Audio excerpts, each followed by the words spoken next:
Closer to home, Ontario's ombudsman wants the Ford government to take urgent action on what he calls a growing crisis in overcrowded jails and prisons. Ombudsman Paul Dube says there has been a 55% increase in complaints about correctional facilities in the last year. He says conditions inside prisons and jails are deteriorating, and he has seen it visiting prisons and jails himself. Dube says he was recently at Maplehurst Correctional Facility in Milton, which is the subject of a separate investigation by his team into the Solicitor General's response to a two-day incident where nearly 200 inmates were ordered to strip to their underwear and sit facing a wall with their wrists zip-tied.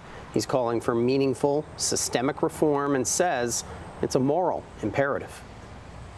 Overcrowding. 3 inmates in cells made for 2. Frequent lockdowns, inadequate health care, Indigenous inmates with no access to a Native inmate liaison officer, inmates with mental health issues being placed in segregation, which is not supposed to happen.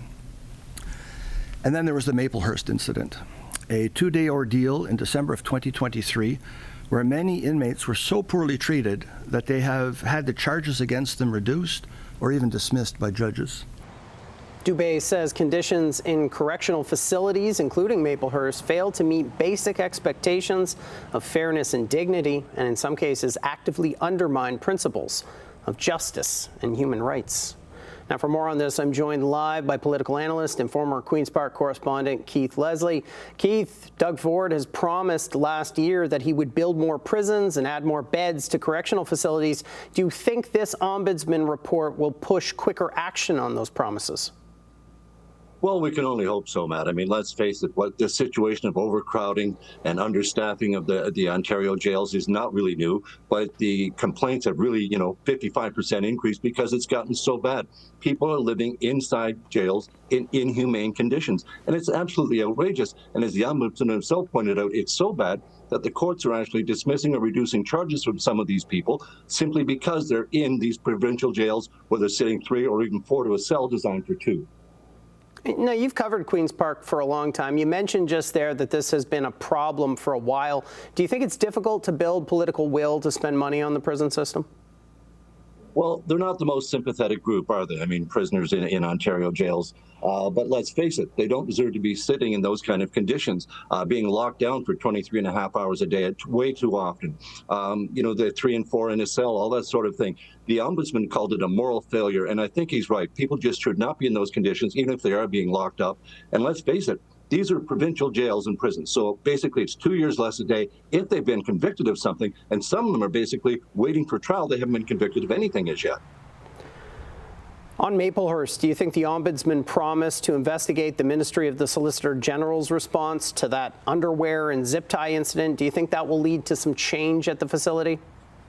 Something has to change, and seriously change, at that particular facility. I mean, those images were like something we see out of those El Salvadoran prisons where Trump is deporting immigrants to kick them out of the United States. It's going to lead to more people being accused, or more accused being set free by the courts if something isn't done. But that particular situation, it's going to get a special report from the ombudsman this fall, and I think the governor's going to have to make some very serious changes at that Milton institution. All right, well, we're almost out of time, but the report wasn't just on the prison system, and I quickly want to get your take on one other finding, that some families of special needs children feel they need to give up custody in order to get the help they need. Now, this problem goes back to 2005, I understand?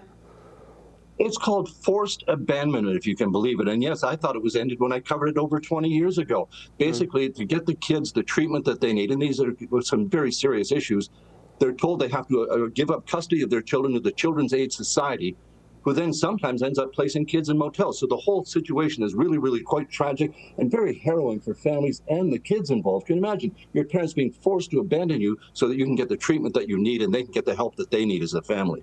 Yeah, I can't believe this has been going on for 20 years. All right, thanks very much for your insights tonight. That's Keith Leslie, former Queen's Park correspondent and political analyst. Thank you for having me.